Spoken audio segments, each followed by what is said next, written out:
उधर तालिबान ने अफगानिस्तान में डिजाइन हुई और अफगानिस्तान में ही बनी पहली सुपर कार पेश की। हालांकि कार को बनाने में तालिबान का कोई खास रोल नहीं है, क्योंकि काबुल का एक टेक्निकल इंस्टीट्यूट और एक कंपनी के इंजीनियर बीते 5 साल से कार को बना रहे थे और तालिबान ने करीब 1.5 साल पहले ही अफगानिस्तान पर कब्जा किया।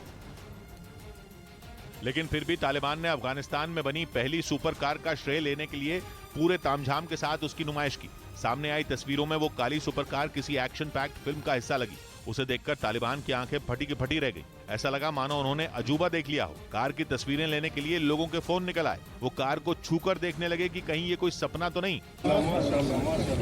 हालांकि ये कार चलती कैसी है ये किसी को नहीं पता, क्योंकि न तो वीडियो में कहीं भी कार दौड़ती नजर आई और न ही कार के फीचर बताए गए। इधर जम्मू कश्मीर के राजौरी में हुए आतंकी हमले की जांच एनआईए को सौंप दी गई है। जानकारी खुद गृह मंत्री अमित शाह ने दी। 1 और 2 जनवरी को हुए इस आतंकी हमले में 6 लोगों की मौत हो गई थी, जिनके घर वालों से गृह मंत्री अमित शाह ने फोन पर बातचीत की और उन्हें हर संभव मदद का भरोसा दिया। ये दोनों घटनाएं जो 2 दिन में हुई, उसकी जांच कल ही भारत सरकार ने एनआईए को सौंप दी है।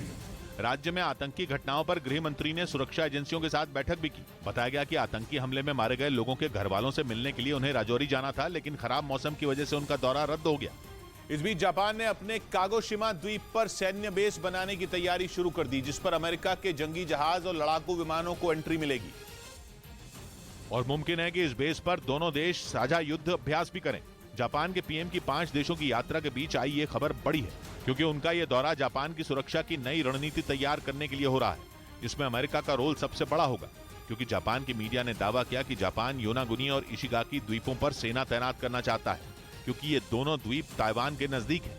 और फुमियो किशिदा इस बारे में अमेरिका से बात करने वाले थे और उनके दौरे के आखिरी दिन खबर आई कि जापान अपने एक द्वीप पर सैन्य बेस बनाने की तैयारी कर चुका है। और जैसे ही उसके कागोशिमा द्वीप पर सैन्य बेस बन जाएगा, अमेरिका का F-35 विमान वहां पहुंच जाएगा, जो स्टेल्थ तकनीक से लैस है। यानी इंडो पैसिफिक रीजन में चीन के लिए एक नई मुसीबत खड़ी हो जाएगी, क्योंकि जापान पूरी तैयारी से आने के मूड में है। वहां के पीएम इसी वजह से फ्रांस, इटली, ब्रिटेन, कनाडा और अमेरिका के दौरे पर निकले थे, जिससे उन्हें फायदा भी हुआ, क्योंकि अमेरिका समेत सभी 5 देशों ने चीन के खिलाफ जापान का साथ देने का वादा किया। अमेरिका तो खुलकर जापान के साथ खड़ा हो गया और उसने चीन को चेतावनी दी कि अगर जापान पर कोई हमला हुआ तो उसे अमेरिका पर हमला माना जाएगा और इस स्थिति में चीन और अमेरिका के बीच युद्ध छिड़ जाएगा। अमेरिका और जापान के बीच एक रक्षा संधि है, जिसके आर्टिकल 5 के मुताबिक किसी एक देश पर हमला दोनों देशों पर हमला माना जाएगा। इधर वैष्णो देवी से सीजन की पहली बर्फबारी की वजह से हेलीकॉप्टर सेवा को रोक दिया गया। वैष्णो देवी में रात के वक्त शुरू हुई बर्फबारी सुबह तक चलती रही और कुछ ही देर में मंदिर की तरफ जाने वाला रास्ता पूरी तरह बर्फ से ढक गया। हालांकि बर्फबारी के बावजूद सैकड़ों श्रद्धालुओं ने वैष्णो देवी के दर्शन किए। बर्फबारी की वजह से हेलीकॉप्टर सेवा को तो रोका ही गया, साथ ही मंदिर तक श्रद्धालुओं को ले जाने वाली बैटरी कार सेवा को भी रोक दिया गया।